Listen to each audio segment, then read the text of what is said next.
కూటమి పాలన వచ్చిన ఈ 2 సంవత్సరాల చంద్రబాబు నాయుడు గారి నేతృత్వంలో ఈ 2 సంవత్సరాల పాలనలో పూర్తిగా ఈ ప్రభుత్వం అవినీతిమయమైపోయిందని,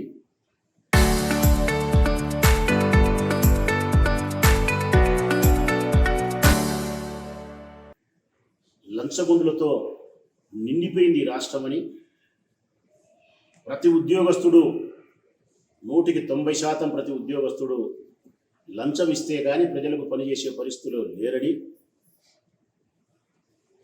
ఎక్కడ చూసినా జూదము, క్రికెట్ బెట్టింగు, గంజాయి, మట్కా తదితర అసాంఘికమైనటువంటి చెడు వ్యసనాలకు ప్రజలు బానిసలైపోయినారని, కానీ ఏ పోలీస్ శాఖకు సంబంధించిన ఉద్యోగస్తుడు కూడా చర్యలు తీసుకోకుండా వారిచ్చే డబ్బులతో సంతృప్తి చెందుతున్నారని, ఇంకా ఒక్క మాటలో చెప్పాలంటే ఈ రాష్ట్రంలో ఉండబడిన బంగారాన్ని అంతా కూడా అధిక ధరకు వచ్చిన ఈ బంగారంగంలో ఉండే బంగారాన్ని అంతా కూడా ప్రభుత్వ ఉద్యోగస్తులే అవినీతి ద్వారా లంచగొండి డబ్బుల ద్వారా ఈ బంగారు కొంటున్నారని, ఈ పరిస్థితుల్లో ప్రజలు ఈ పాలన మీద, ఈ ప్రభుత్వం మీద, ప్రభుత్వ ఉద్యోగస్తుల మీద తిరుగుబాటు చేయాలని, ఏ ఉద్యోగస్తులపైనైనా ఫిర్యాదు చేస్తే ఆ కింది ఉద్యోగస్తుడు పై ఉద్యోగస్తులపై లంచం ఇస్తే మా ఫిర్యాదులను గుట్టదాఖలు చేస్తున్నారని, ఒక్క మాటలో చెప్పాలంటే బాబు సర్కార్ ఘోరాతి ఘోరంగా విఫలమైపోయింది. రాష్ట్రమంతా అవినీతిమయమైపోయింది. రాష్ట్రమంతా దోపిడీకి గురవుతోంది. ఉద్యోగస్తులంతా లంచగొండులై విపరీతంగా ధనార్జన చేస్తూ ఉన్నారు. ఇది స్వయాన తెలుగుదేశం పార్టీకి సంబంధించిన సీనియర్ ఎమ్మెల్యే, ప్రొద్దుటూరు శాసనసభ్యులు నంద్యాల వరదరాజిరెడ్డి గారు నిన్న పాత్రికేయుల సమావేశంలో గట్టిగా మాట్లాడిన మాటలు ప్రజలారా. ఏ మాటలే మేము చెప్పినాం. ఈ పాలన వచ్చిన 6 నెలల కాలం గడిచిన తర్వాత నుంచి నేను కానీ, నా సహచర మిత్రులు వైఎస్ఆర్ కాంగ్రెస్ పార్టీకి సంబంధించిన వారు కానీ రాష్ట్ర వ్యాప్తంగా ఇవే మాటలే చెప్పినాం. గంజాయి, జూదము, బెట్టింగులు, అవినీతి ఇవే చెప్పినాము. కాకపోతే ఈ అవినీతి అంతటికి కారణం, ఈ అక్రమ ధన సంపాదన అంతటికి కారణం ఉద్యోగస్తులని కాదు మా వాదన, ఉద్యోగస్తులని కాదు మా అభిప్రాయం. ఈ అన్యాయాలకు, ఈ దోపిడీకి, ఈ అవినీతికి, ఈ లంచగొండితనానికి ప్రధానమైన కారణం ప్రభుత్వ అధినేత నారా చంద్రబాబు నాయుడు దగ్గర మొదలుకుంటే ప్రొద్దుటూరు ఉండే వరదరాజిరెడ్డి కుమారుడు కొండారెడ్డి వరకు, వారి కింద ఉండే కౌన్సిలర్ల వరకు, అనుచరుల వరకు అందరికీ ఇందులో భాగస్వామ్యం ఉంది. ప్రధానమైనటువంటి కర్మ, కర్త, క్రియ తెలుగుదేశం పార్టీకి సంబంధించిన నాయకులే, ఎమ్మెల్యేలే, మినిస్టర్లే, ముఖ్యమంత్రి గారే, లోకేష్ బాబు గారే. కానీ ఆ పాపానంతా తీసుకొచ్చి ప్రభుత్వ ఉద్యోగస్తుల నెత్తిన వేసే ప్రయత్నం చేసినాడు వరదరాజిరెడ్డి గారు. కాకపోతే అంగీకరించినాడు, సంతోషం. చంద్రబాబు నాయుడు ప్రభుత్వం విఫలమైందని, అవినీతిమయమైందని, గంజాయి ఎక్కువైందని, లంచగొండితనం ఎక్కువైందని, గతంలో అవినీతి లేదా అంటే గతంలో అవినీతి ఉన్నది. కాకపోతే పని చేసిన తర్వాత లంచం ఇచ్చి తీసుకునే వాళ్ళు గత పాలనలో, మా ప్రభుత్వం వచ్చిన తర్వాత లంచం ఇస్తేనే పని చేస్తామనే కానీ తయారైనారు వీళ్ళు. అప్పుడు పని చేసి లంచం అడిగే వాళ్ళంట. కానీ చంద్రబాబు నాయుడు ప్రభుత్వంలో పని చేసి లంచం అడిగేది కాదు, లంచం ఇస్తేనే పని చేస్తాం. ఇంత బహిరంగంగా ఈ పాలన వైఫల్యాన్ని, చంద్రబాబు నాయుడు ప్రభుత్వం నుండి అవినీతి లంచగొండితనాన్ని అంగీకరించినందుకు వరదరాజిరెడ్డి గారిని నేను అభినందిస్తా ఉన్నా. ఎస్, అయితే దీనికి కర్మకర్త క్రియ ఎవరయ్యా? కర్మకర్త క్రియ ఎవరు? నీకు ఏ సంబంధం లేనట్టు, నీ కొడుకుకి ఏ సంబంధం లేనట్టు, నీ మనుషులకు ఏ సంబంధం లేనట్టు, మీరు చాలా పత్తిగించలేనట్టు, ప్రభుత్వ ఉద్యోగస్తులు అవినీతి లేనట్టు మీ పాపాలంతా తీసుకుపోయి ప్రభుత్వ ఉద్యోగస్తుల యొక్క నెత్తిన రుద్దే ప్రయత్నం చేస్తే ఎక్కడ న్యాయం? మా పల్లెల్లో చెప్తా ఉంటారు ఓ సామెత, మా పల్లెల్లో చెప్తా ఉంటారు ఓ సామెత, కులానికి నా సాడు అంటే చెడ్డమాట కాదు ప్రజలారా, మా కడప రాయలసీమ భాష, మూత్రం. కులానికి నా సాడు అంటే తల గంటెడు, తల ఉగ్గు గంటెడు. అట్లా ఈ పాపానికి అందరూ భాగస్తులే, చంద్రబాబు నాయుడు దగ్గర మొదలుకుంటే. కాకపోతే పెద్ద భాగస్తులు మీరు, చిన్న భాగస్తులు ఉద్యోగస్తులు. ఈ ఉద్యోగస్తులతో తప్పుడు పనులు చేయించేది ఎవరు? మీరు కాదా? ఈ ప్రభుత్వంలో ఉండే పాలకులు కాదా తప్పుడు పనులు చేయించేది? వరదరాజిరెడ్డి గారు కాదా? వారి కుమారుడు కొండారెడ్డి కాదా? ధనాన్ని ఆర్జించేది వారు కాదా? చెప్తా, నేను ఒక్కసారి వివరంగా చెప్తా ప్రజలకు. ఈ అవినీతికి సంబంధించి ప్రొద్దుటూరునే తీసుకుందాం. వరదరాజిరెడ్డి గారు మాట్లాడారు కాబట్టి ప్రొద్దుటూరునే తీసుకుందాం. ప్రొద్దుటూరులో అవినీతి విచ్చలవిడిగా జరుగుతుంది. ఆయన చెప్పినట్టు అన్నీ ఆయన చెప్పినట్టు నిజాలే. ఎవరు దీనికి కారణం? ఉదాహరణకు మార్కెట్ యార్డ్లో శనిగలను అమ్మాలని చెప్పి రైతులు పోతే, ప్రభుత్వం ఇచ్చే మద్దతు ధరను పొందడానికి రైతులు శనిగల గోడౌన్కు పోతే, విచ్చలవిడిగా మీ ఇష్టానుసారం అవినీతి అక్రమాలకు తెరదీసి కోట్ల రూపాయలు రైతుల దగ్గర నుంచి శనిగల లెక్కలో దోపిడీ చేసినది నీ కుమారుడు, నీ కుమారుడి మనుషులు కాదా? పాపం చైర్మన్ ముందే ఆడ మార్కెట్ యార్డ్ చైర్మన్ పద్మశాలీయ కులస్తురాలు మీ మనిషి. ఎంత అన్యాయం అంటే ప్రజలారా, పూజ మాత్రం చైర్మన్ అమ్మకు, తీర్థ ప్రసాదాలు మాత్రం కొండారెడ్డికి. పూజ మాత్రం చైర్మన్ అమ్మకు, ఆ పద్మశాలీయ కులస్తురాలు సోదరికి. తీర్థ ప్రసాదాలు మాత్రం నంద్యాల వరదరాజిరెడ్డి కుమారుడు కొండారెడ్డి. మరి ఇక్కడ మనం ప్రస్తావిస్తామా వరదరాజిరెడ్డి గారు? ఈ అవినీతికి కారణం మార్కెట్ యార్డ్ సెక్రటరీ అన్నామా, లేకుంటే నీ కుమారుడు అన్నామా, లేకుంటే మార్కెట్ యార్డ్లో పనిచేసే సెక్రటరీ తర్వాత నీ కింది ఉద్యోగస్తులు అన్నామా, లేకపోతే నీ రసూలు అన్నామా, నీ పాలక మండలి డైరెక్టర్లు అన్నామా? ఎక్కడ న్యాయం ఉందయ్యా నువ్వు మాట్లాడేది? ఆ తర్వాత చౌక దుకాణాల నుంచి బియ్యం మాయమవుతున్నాయి. చౌక దుకాణాలకు వచ్చి బియ్యం మాయం కాలే, గోడౌన్ నుంచే బియ్యం పోతున్నాయి నల్ల బజారుకు. దీనికి ఆ ఎంఆర్ ఆఫీసులో ఉండే ఉద్యోగస్తులు అవినీతి పనులు లంచం తీసుకున్నారు అన్నామా, లేకపోతే నీ కౌన్సిలర్లు బస్సు మురళి, రామాంజనేయ రెడ్డి తదితరులు బహిరంగంగా విచ్చలవిడిగా బియ్యం అమ్ముకుంటున్నారు? ఇది అందరికీ తెలిసిన సత్యమే. ఇక్కడ ఎవరిని అవినీతి పనులు అన్నాము? ఈ కౌన్సిలర్ల ద్వారా నీ కుమారుడు కొండారెడ్డికి వస్తుందే భాగం. మరి కొండారెడ్డిని అన్నామా, తర్వాత కౌన్సిలర్లను అన్నామా, ఆ తర్వాత ఉద్యోగస్తులు అన్నామా? ఉద్యోగస్తులు నిజాయితీగా పని చేయాలని సంకల్పించినా వాళ్ళతో నిజాయితీగా పని చేయించకుండా ఉండే నాయకులు నీలాంటి వాళ్ళు ఉన్నంత వరకు ఈ రాష్ట్రం సర్వనాశనం అయిపోతుంది. యథా రాజా తదా ప్రజ. మీ చంద్రబాబు నాయుడు ఎటువంటి మనిషో, మీ లోకేష్ ఎటువంటి అవినీతి పరుడో మీరంతే. రాజు ఎట్లుంటాడో ప్రజలు అట్లే ఉంటారు. మీ పార్టీ అధినేత ఎట్లుంటాడో మీ ఎమ్మెల్యేలు మంత్రులు కూడా అట్లే ఉంటాడు. వాళ్ళు 100 కోట్లు దోపిడీ చేస్తారు, ఒకడు 1000 కోట్లు దోపిడీ చేస్తాడు, ఒకడు 10 కోట్లలో దోపిడీ చేస్తాడు, ఒకడు లక్షల్లో దోపిడీ చేస్తాడు. దేవాళ్ళు ఈ ప్రొద్దుటూరులో కూడా ఈ బియ్యానికి ఉద్యోగస్తులు కాదు అసలు కారకులు. నల్లబజారుకు పోవడానికి ఈ కుమారుడు కొండారెడ్డి, ఈ మనుషులు కౌన్సిలర్లు. ఈ రాష్ట్రంలో ఈ ఊరు మొదలుకుంటే చివరి వరకు మద్యం దుకాణాలన్నీ ఎవరి? 170% తెలుగుదేశం పార్టీ, 30% మాత్రమే మధ్యస్థులై. మీ పార్టీకి సంబంధించిన ప్రొద్దుటూరులో ఉండే అందరూ మద్యం వ్యాపారులు, బార్లు కానీ బ్రాంతి షాపులు కానీ తెల్లవార్డులు తెరుస్తున్నారు. బ్రాంతి షాపులలోనే మందు తాపుతున్నారు, నకిలీ మద్యాన్ని విక్రయిస్తున్నారు, కల్తీ మద్యాన్ని విక్రయిస్తున్నారు. ఎంఆర్పి ధరల కంటే 40-50 రూపాయలు అధికంగా అమ్ముతున్నారు. ఈ పేద ప్రజల యొక్క రక్తాన్ని తాగి, మద్యాన్ని వాళ్ళకు తాపించి వాళ్ళ రక్తాన్ని మీరు తాగి దోపిడీ చేస్తున్నారే, ఈ దోపిడీ సొమ్మంతా ఎవరి దగ్గరికి వస్తుంది? ఉద్యోగస్తుల దగ్గరికా, లేకపోతే నీ కొడుకు దగ్గరికా, నీ పార్టీకి సంబంధించిన నాయకుల దగ్గరికా? దోపిడీ మీరు చేసి ప్రథమ భాగాన్ని మీరు తీసుకొని ఎక్కడో లైన్లో చివర ఉండే ఎక్సైజ్ అధికారులను పోలీసులు పట్టుకొని మాట్లాడితే ఎట్లా?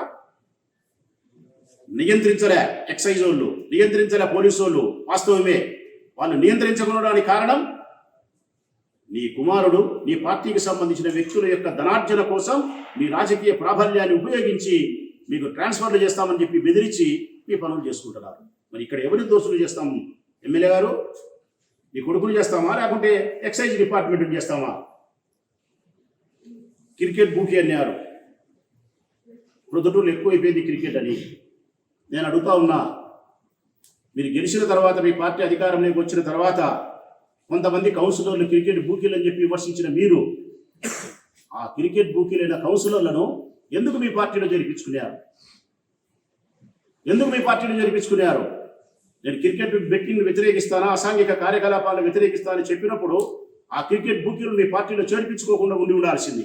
నువ్వు చేర్పించుకునేవంటే అర్థం రాజకీయ స్వార్థం ఒకటి, ధనార్జన ఒకటి. మొన్న ఒక మనిషి, పేరు చెప్పలేని క్రికెట్ బూకీ, ఒక ముస్లిం సోదరుడు పెద్ద బూకీని పట్టుకొని పోలీసులు వదిలేసినారు. కారణం నీవే, నీ కుమారుడే. ఈ క్రికెట్ బూకీల ద్వారా వచ్చే డబ్బంతా ఎక్కడ చేస్తుంది? క్రికెట్ బూకీలకు కొంత, నీ కుమారుడు కొండారెడ్డికి అధిక భాగం. నీ కుమారుడు అందులో ధనార్జన చేస్తున్నాడు కాబట్టి పోలీసులు తెరదీసినారు. ఇక్కడ పోలీసులను మనం తప్పుపడతామా? నీ కుమారుని తప్పుపడతామా? నీ కుమారుని మీద పుత్ర వాత్సల్యంతో ధృతరాష్ట్రుల్లాగా కళ్ళు మూసుకొని వారి యొక్క అవినీతి ఆర్జనకు తోడ్పడతానావే, నిన్ను మాట్లాడదామా? నువ్వే చెప్పబ్బా.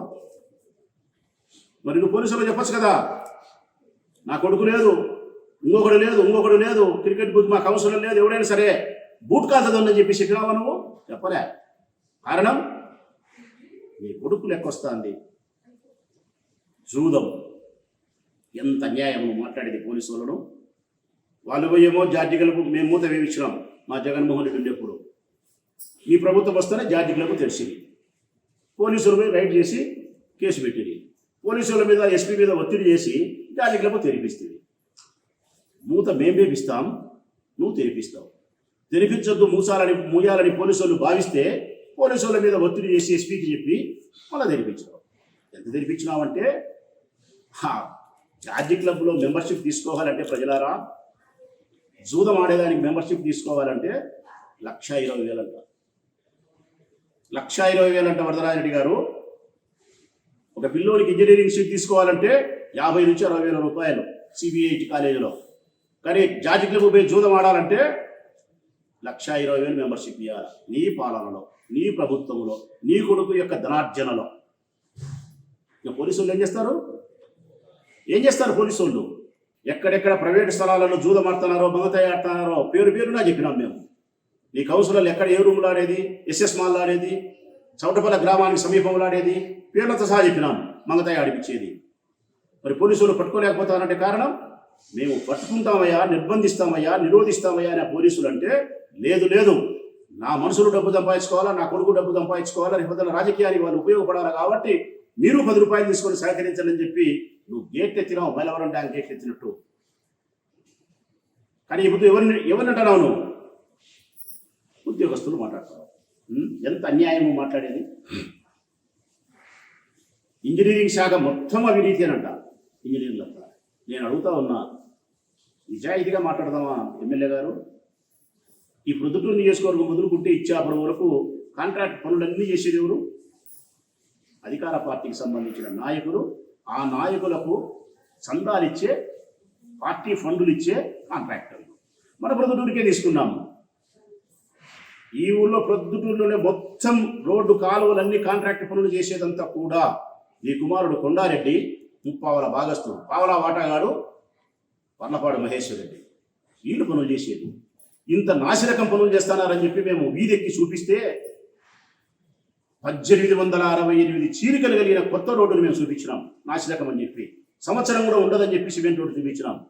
మరి ఆ ఇంజనీర్లు కానీ, ఎస్సీలు కానీ, డిఈలు కానీ, ఏఈలు కానీ ఏమి చేయలేని నిస్సహాయ పరిస్థితులు ఉండడానికి కారణం నీ ఎమ్మెల్యే పదవి, నీ అధికార పార్టీ యొక్క జులుం.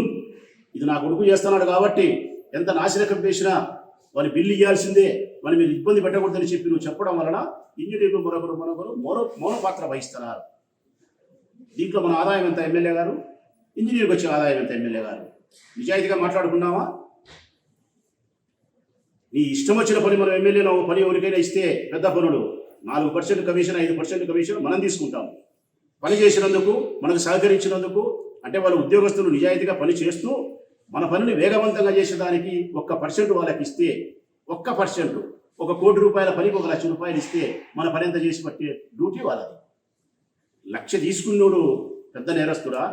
1 కోటి రూపాయల పని మీద 40 లక్షలు సంపాదించుకునే ఎమ్మెల్యేలమైనా మనం నేరస్తులమా? వారితో ప్రేక్షక పాత్ర చూపిస్తా ఉండే నీవు నీ కొడుకు నేరస్తులా లేకపోతే ఇంజనీర్లు నేరస్తులా? ఎంత అన్యాయం! కాకపోతే మార్కెట్లో ఉండే బంగారం అంతా ప్రభుత్వ ఉద్యోగస్తులే కొంటున్నారంట. అవినీతి సొమ్ముతో విపరీతమైన లంచాలతో డబ్బు సంపాదించి బంగారు తీసుకుపోయి వాళ్ళ భార్యల మెడలో అలంకరిస్తారని చెప్పి అసభ్యకరంగా మాట్లాడతావా నువ్వు ఉద్యోగస్తులను?